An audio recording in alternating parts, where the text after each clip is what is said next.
So after this previous power manifestation session, we will now be moving to the next jnana session, and we will be receiving the powerful cognitions from Swamiji, from the Supreme Pontiff of Hinduism, Bhagavan Sri Nithyananda Paramashivoham.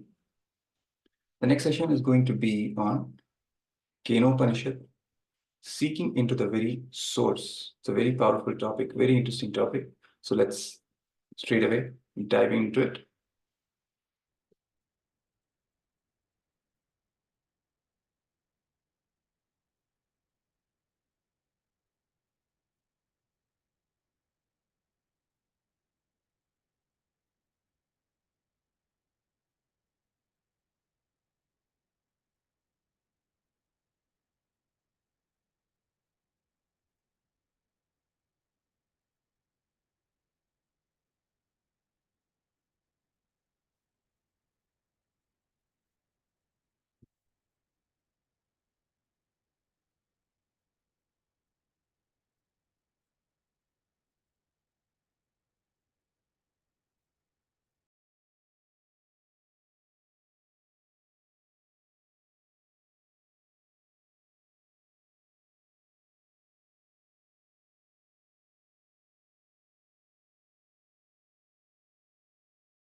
Yes.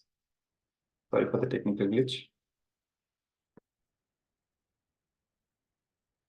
So Upanishads are basically to preserve and present some of the valuable thought currents humanity needs to enjoy, cherish, explore for deeper and deeper, higher and higher possibilities. That's what the introduction of Upanishads, as Swamiji has given us. So let's now watch a short clip when Swamiji is trying to explain to us, giving us the short introduction about Upanishads, especially the Kena Upanishad and this thought current of seeking. Let's listen in.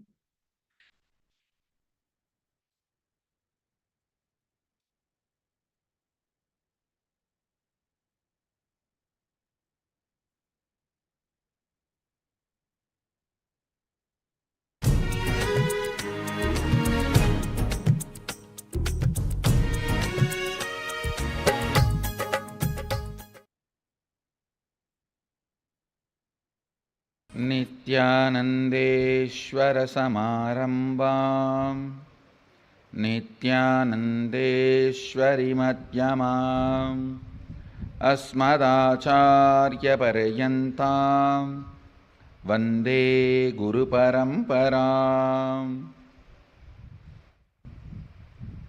I welcome all of you with my love and respects. Kena Upanishad. Brief technical introduction. The word Kena means whom. The Upanishad appears as the 9th chapter in Talavakkara Brahmana of the Samaveda, and also known as Talavakkara Upanishad in our Jaimini Brahmana. 35 verses and Shanti Mantra. It's one of the very important Upanishad. And as per the Muktikopanishad, It's a second Upanishad. The whole order, Upanishad, is also called, known as Talavakara Upanishad. Kena means exactly, the word means whom, by whom. Kene shitam, by whom willed or directed. Directing the enquiry of the truth to its very source is the seed of Kenopanishad. Please understand. This Upanishad directs your seeking to the source. I'll start with the Shanti Mantra, then I'll introduce the Upanishad. Please chant along with me. Apyayandu mamangani. Listen, the verse actually is mamangani. Padabeta is mamangani, means the way I heard from my guru is Padabeta. The Padabeta is mamangani. The ma plus not full a, half a. Mamangani. Apyayandu mamangani. Vakprana chakshuhu Shrotramado Balamindriyani cha Sarvani. Please understand, the original mantra is Sarvani, Patabeta is Sarvani. The half U is added. Sarvani.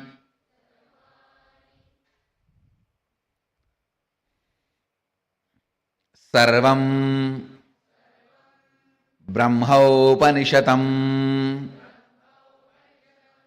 Maham Brahma niraguryam Mama Brahma niragarot Aniraga Aniragaranama Aniragaranamastva. That is the word, that is the way the big words are taught. Aniragaranamastva. Nirakaranam me astu tatatmani nirate ya upanishatsu dharmaste mayi sandhu te mayi sandhu. Om Shanti Shanti Shanti. Balasans, chant the Shanti mantra. By chanting this Shanti mantra, formally I inaugurate Kenopanishad.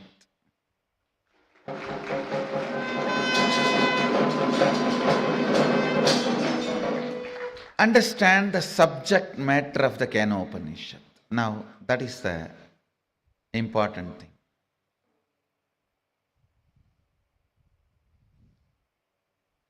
The essence of Isavasya Upanishad is seeking.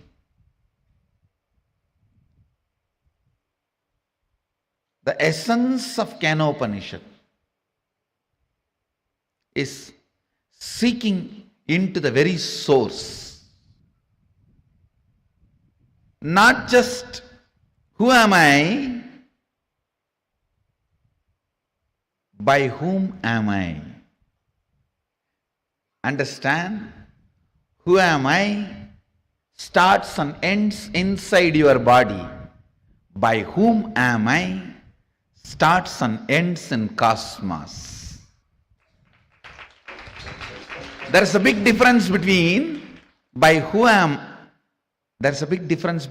who am I, by whom am I.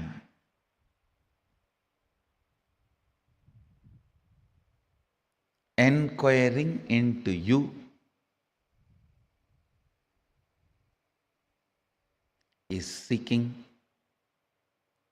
Enquiring into the source is seeking the very source. The subject matter of Kenopanishad deals with multiple sacred secrets, sacred truths. But important sacred truth, the essence is, whom am I? By whom? By whose will everything came to existence? Whom am I? Some of the best brains produced in the planet Earth were rishis. Some of the best people happened in the planet Earth were rishis. I still wonder, seeing the kind of a subtlety and capacity to catch and reflect the cosmic truth. Please understand.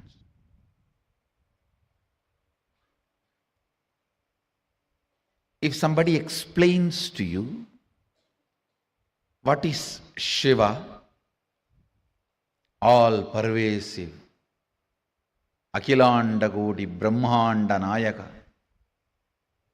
Satchidananda Varabrahma, Srishti Sthiti, he creates, maintains, destroys, puts souls in delusion and liberates. If you are able to visualize, even if you are able to enjoy it, be very clear, you are blessed. Only if your brain has developed the subtle grooves which can start enjoying these higher things, can understand it. If you understand, you will enjoy. If you enjoy, you will understand. A rough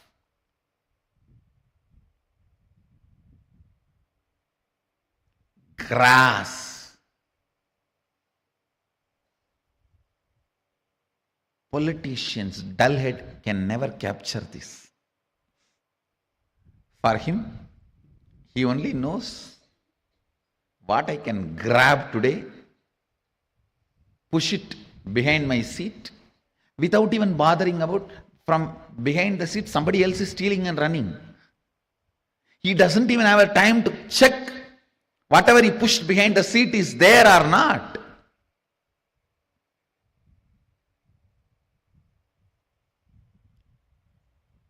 A grass, power hungry, lazy, tired, bored man can't even understand. If you explain these subtle truths, his brain cannot capture those visualizations.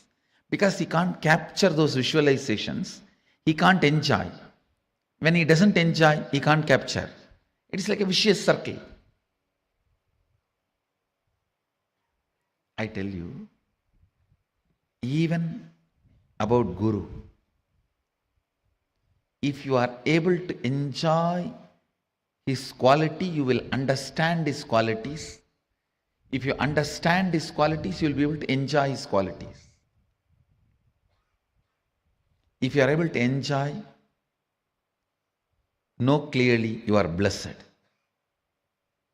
You are blessed. Ignorant, tired, agitated, dull head can never capture the subtle truths or the subtle qualities.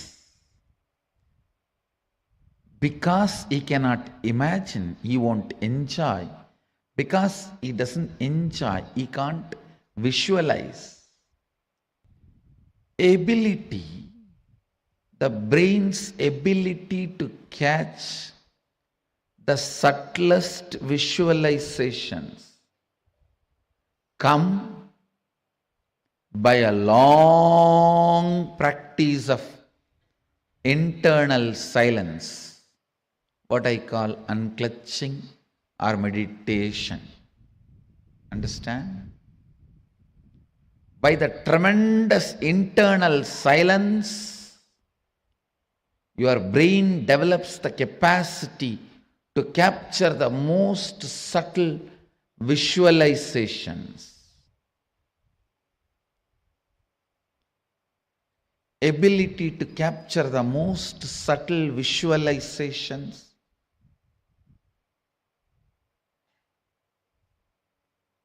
is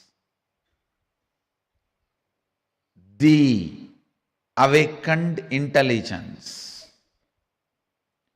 Whoever is able to capture subtlest truths become rishis.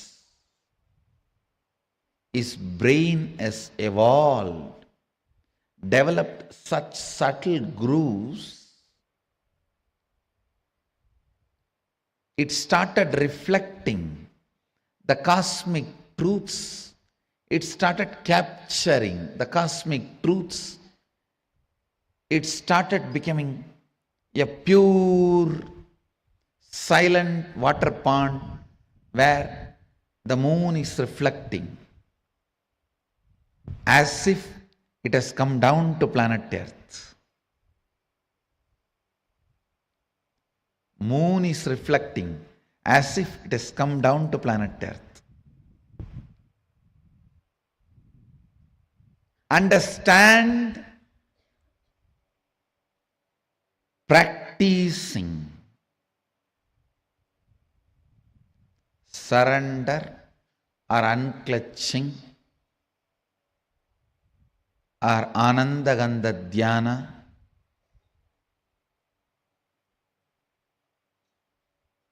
completion. All this not only brings peace into your heart, it raises the subtlety of your brain grooves and your brain's ability to capture the higher truths. Your brain's ability to capture the higher truths. Brain's ability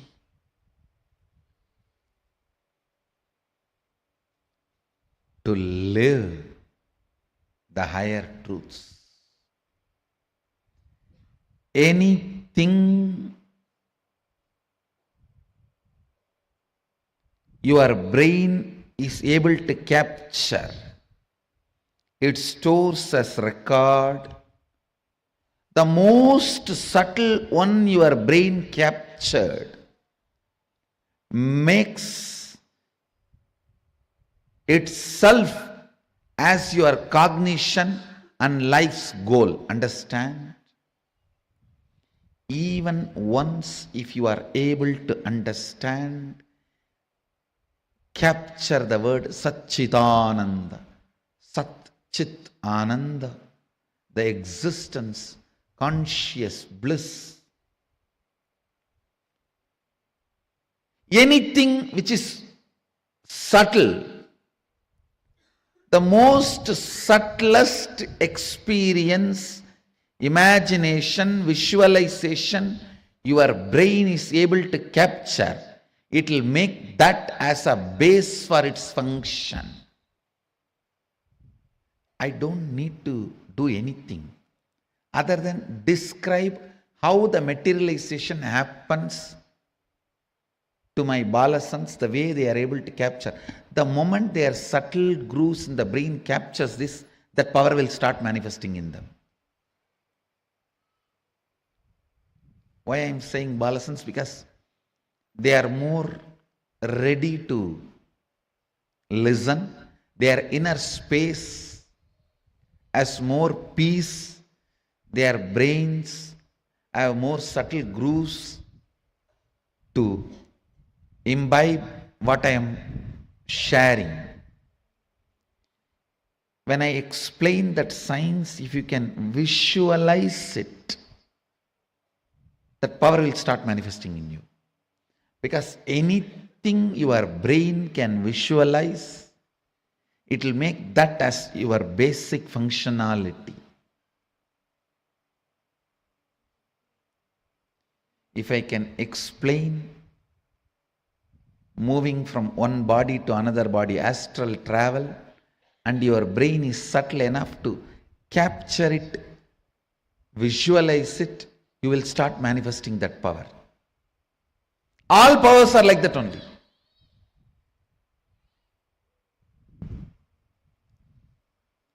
You just need the completion space and Guru who properly makes your brain grooves to catch it. I wonder the sophistication with which these Upanishadic rishis were able to reflect the whole reality. I tell you,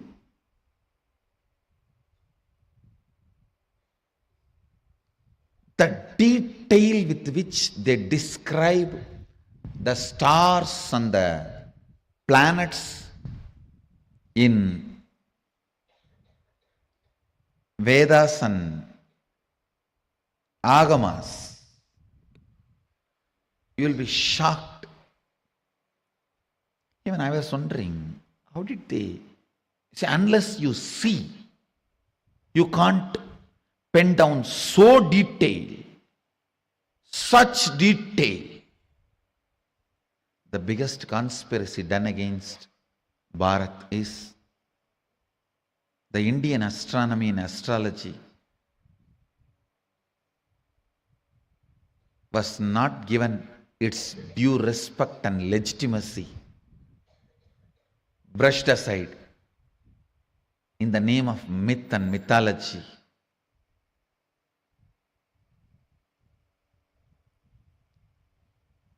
If you read, you will understand. Oldest in the future, longest possible prediction can be done only by our calendar, Panjika. Science is so perfect. I used to wonder, what was the telescopes they used? What was the satellites they used? How did they so precisely record the details?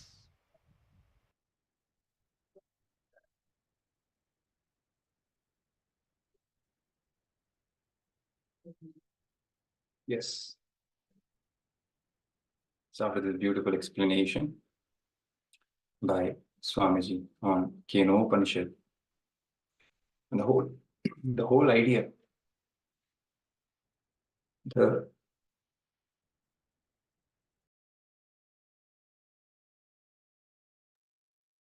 whole idea and the whole cognition the thought current that the Keno Upanishad cherishes. Going into the very source of by whom am I opens up the door of intense seeking. And going beyond further, Swamiji explains. We just reiterate from what Swamiji explained to us in the video. The first thought current is, who am I? Second, what happens after death? Third, the most subtle and most precious, most important thought current is, what is the source of all this? More than who am I, the subtle thought current of, by whom am I? What is the source of the entire thing? Romance with the different thought currents, which raises your frequency of existence. So Swamiji tells us, when the thought currents are engaged, when you entertain with the thought currents, you grow a new method of cognizing.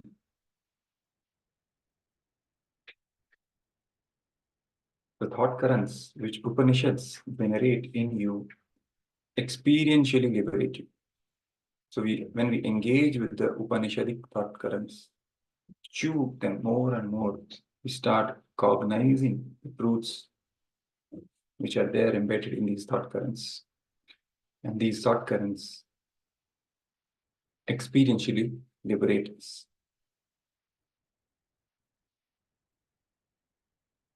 Before entering into Keno Upanishad, you need to understand your thought current doesn't matter.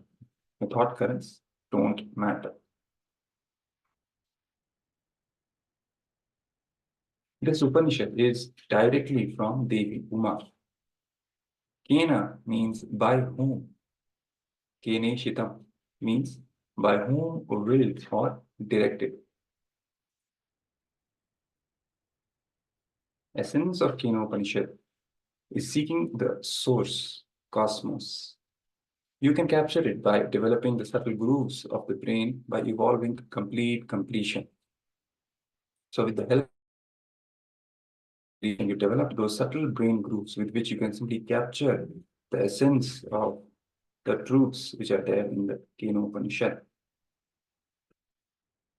and go to the very source of existence. Directing the inquiry of the truth to its very source is the seed of Keno Upanishad. The essence of Ishavasya Upanishad is seeking, who am I? The essence of Keno Upanishad is seeking into the very source, by whom am I? Who am I starts and ends inside your body. By whom am I starts and ends in cosmos.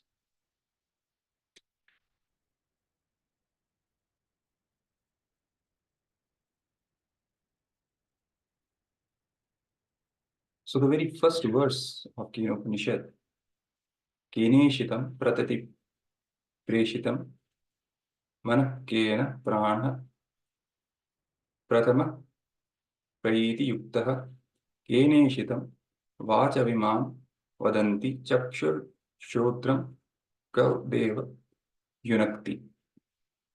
This is the very first verse of Keno Upanishad. The translation of this verse goes as,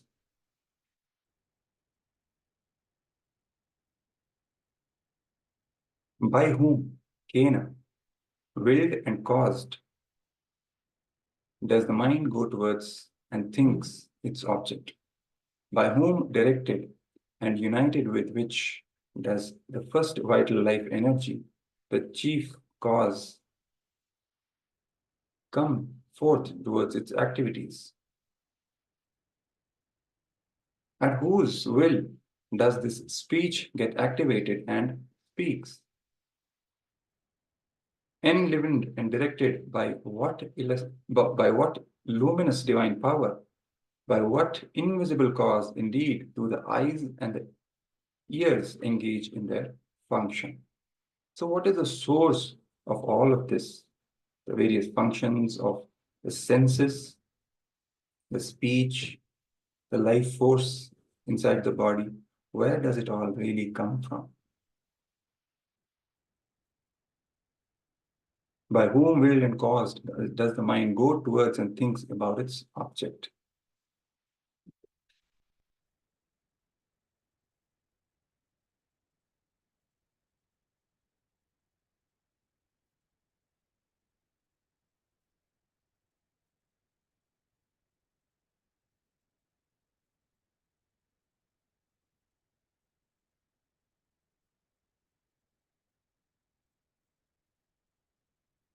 Pure questioning thought current.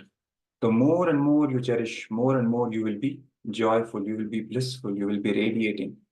It will make you so strong, you will neither feel lonely in your life, nor feel any need for any support from any external forces. It is the science of leader making.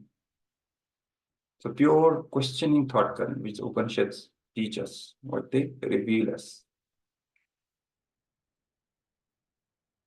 This pure questioning cleanses all the toxins you gathered in your mind, brings you to your original state of all oneness, not aloneness, all oneness. It cleanses all the toxins inside our body, inside our mind, brings you to your original state of all oneness.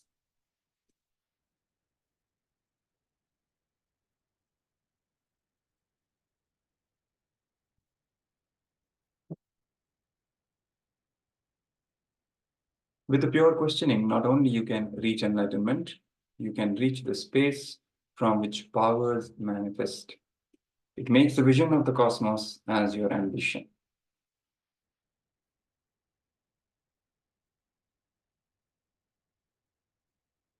By whom willed and caused does the mind goes towards its object? It means even before cognizing illusory you question even the parts of the illusory you. Even the question, who am I, has a certain level of presumptions, assumptions. You assume you are whole and you need to find out who you are.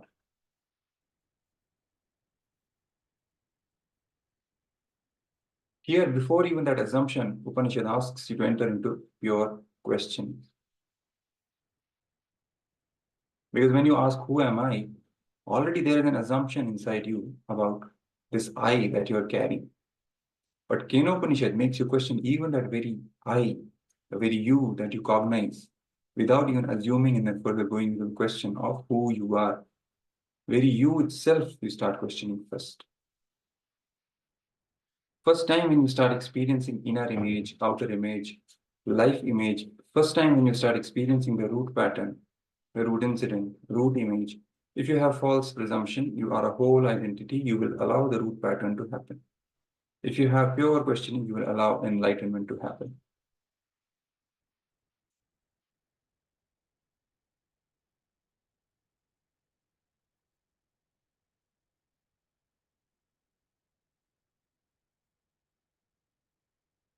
Who is creating inner image in me? By whom directed and united with which does the first vital life energy and chief cause come forth towards its activities? Means who is creating my outer image? Inner image is willed and caused by something which empowers the mind to go towards its object. First time in your body, when mind moves towards its object, that movement is called inner image. It will create an inner image in you. If you allow that movement without being awareness, without being aware of it, you will create inner image.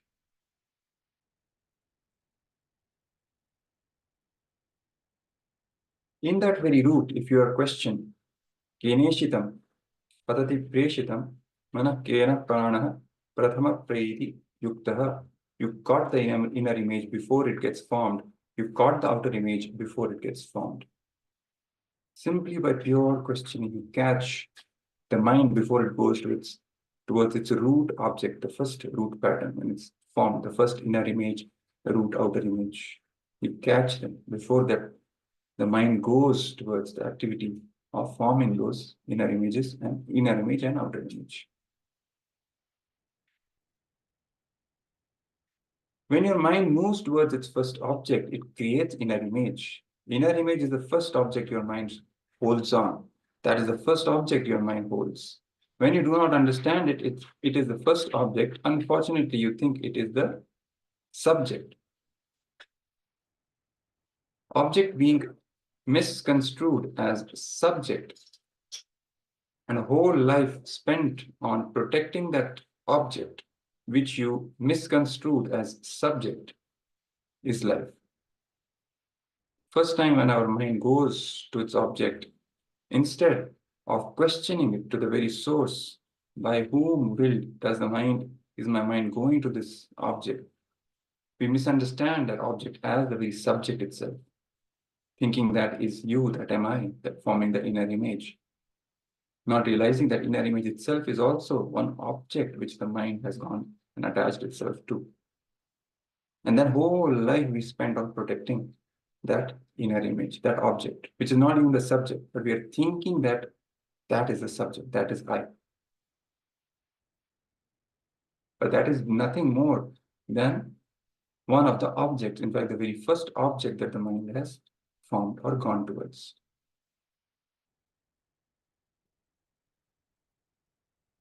Inner image is actually object, but poses as subject. The first inner image is your movement towards its first object. Because it happens so quickly, in such an overwhelming moment of your life, before you even become aware of the various spare parts you brought with you. When powerlessness attacks you, the first movement of your mind to first object, inner image, is misconstrued as subject. Everyone will want you to show your powerlessness to them. Only Guru wants to see always powerfulness. Guru wants to see you always powerful.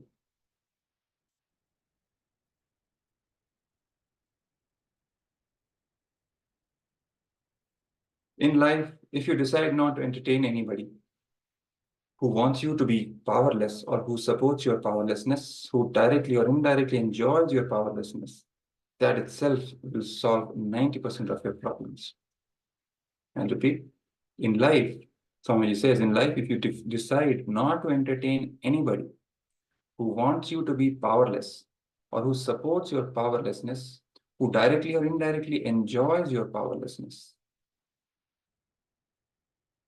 that itself will solve 90% of your problems. And Guru is the only one who always wants you to be powerful. Everyone else, directly or indirectly, enjoys or wants you to be powerless.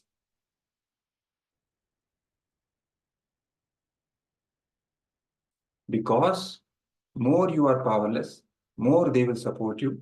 More you are powerless, more they will overpowering you. More you are powerless, they will be occupying you.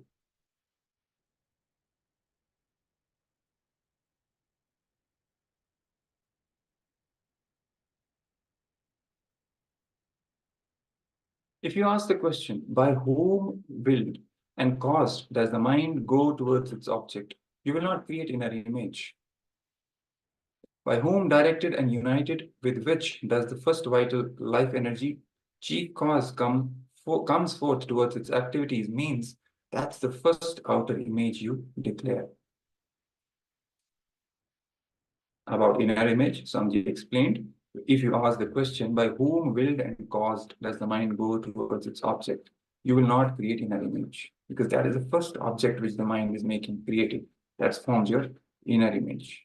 Now, what is the outer image? By whom directed and united, in this question, by whom directed and united with which does the first vital energy, chief cause, comes forth towards its activities? In action, when it translates into action, our life energy, the first time when it happens, that forms our outer image. What we show to the world, the first time. That's the outer image you declare. So here, through Kenopanishad, Swamiji is really going down to the very building blocks of how inner image and outer image is formed.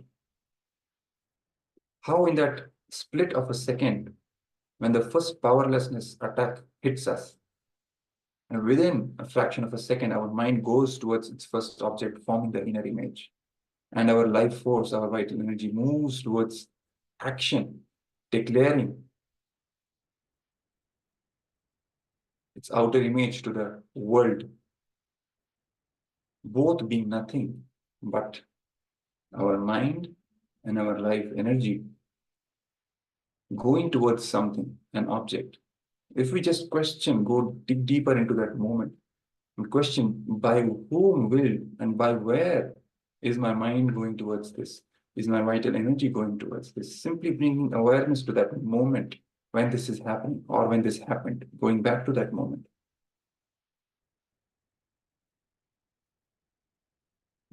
Inner image, outer image will not be formed, and we will not spend our entire life protecting the inner image and the outer image. Even now, when we go back to that moment consciously, reliving that moment when we formed our first inner image and outer image, bringing awareness to that moment, we simply detach and burn the root of that inner image and outer image, completing with all the powerlessness, all the suffocation that those inner image and outer image bring us on, have brought us throughout our entire life. Pure questioning into that moment, going into that moment with awareness, simply will burn the entire suffering caused by the root patterns.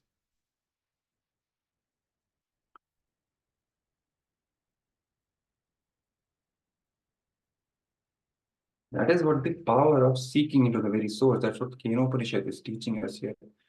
And this is what Swamiji is explaining practically in our life. How to apply the truth taught by Kenopanishad into our very life and solving some of the major sufferings that we are having. Not being able to get out of it, the suffocation. How to apply this truth and burn the root of all suffering.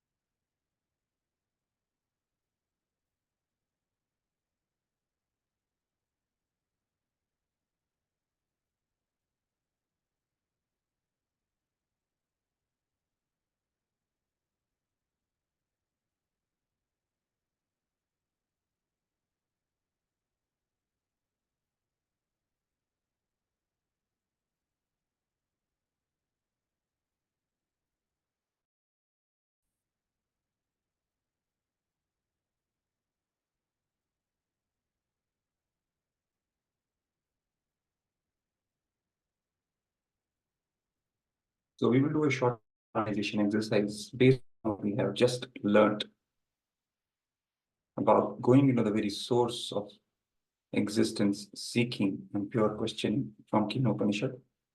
Let's enter into a quick intro-analyzation exercise. Let me project the slide for all of you.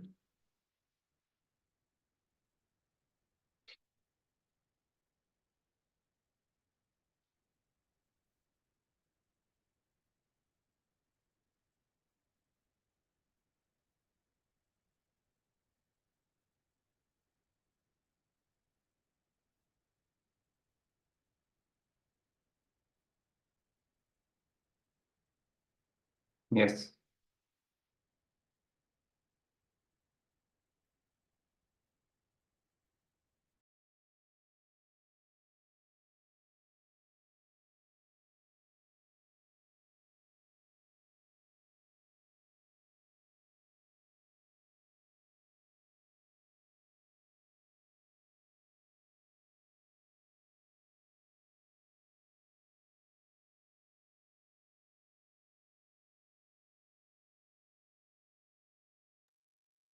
So as you all can see on your screens, the question, the exercise is being projected.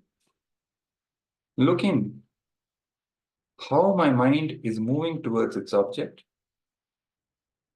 and how the object becomes the subject in your life. When you cognize this, the inner image and the root pattern you generated will start losing power over you.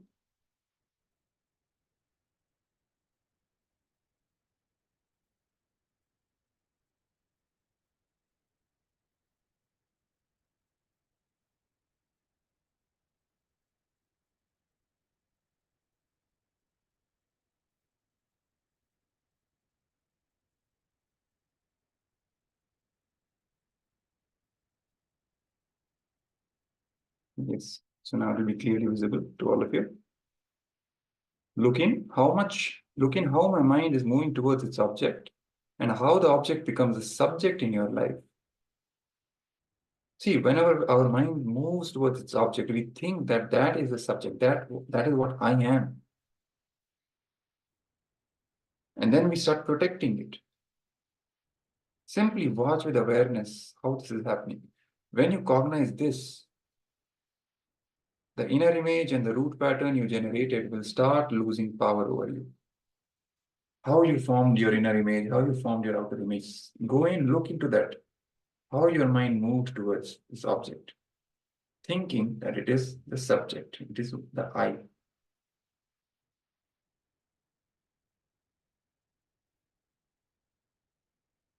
Closely watch it with awareness, with pure question.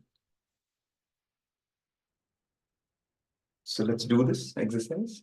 Contemplate on it. If you want to write down, you can write down, pen down also. Do this exercise.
Yes. Hopefully you have all finished your internalization exercise. It's a very powerful revelation that Swamiji gave in this directly into our very life, into our the whole problem and the suffering caused by the root pattern, going to the very source of our root pattern and teaching us how to burn the very source of our entire suffering, suffocation, by applying the truths of the Upanishads. So with this, let's now enter into the power manifestation session. Carrying these powerful cognitions inside us, applying them while we are manifesting the powers ferociously, declaring oneness with Swamiji, and then letting him manifest through us. So let's straight away jump into the power manifestation session. Let me project the slide for all of you.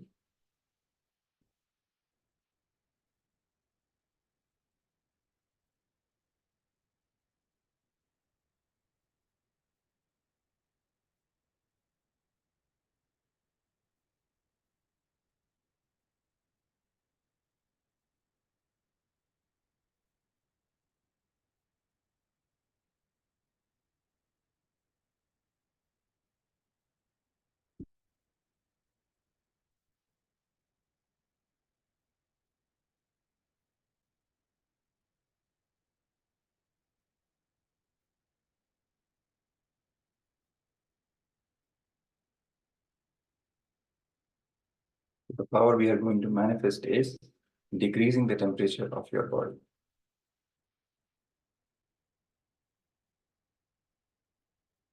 When we enter into that space of oneness with Swamiji, with Paramashiva, we begin cognizing that the entire existence is really not really solid as we think it, as it is.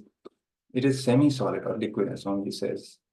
We can alter things the way we want. We can change things the way we want. And we can change the physical properties of the objects around us. Similarly, one of these properties is temperature. With our sheer will, we can increase or decrease the temperature of our body. It is possible, and that is the power we are manifesting now.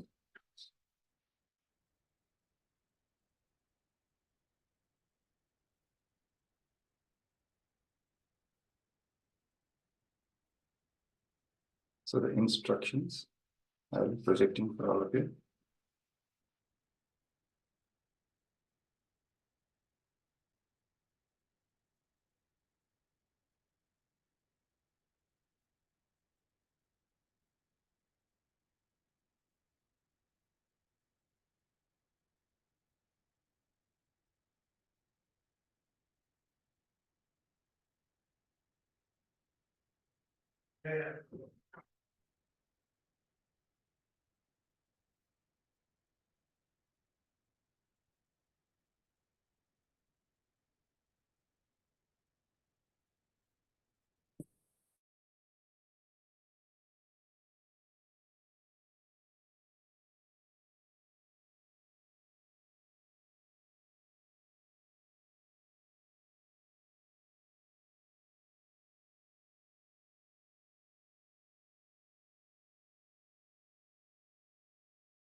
So the power manifestation instructions. First, let's turn on the video recording so that we can record the video while we are manifesting the power. Put Nithyananda between your two eyebrows. If you don't have Nithyananda, it's okay. Then take the first measurement of the temperature, body temperature. Record the temperature of your body.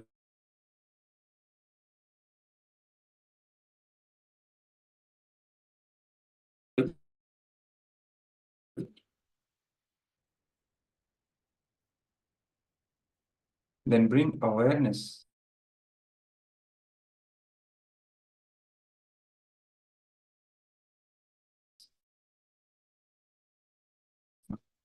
and through the power of will change the temperature.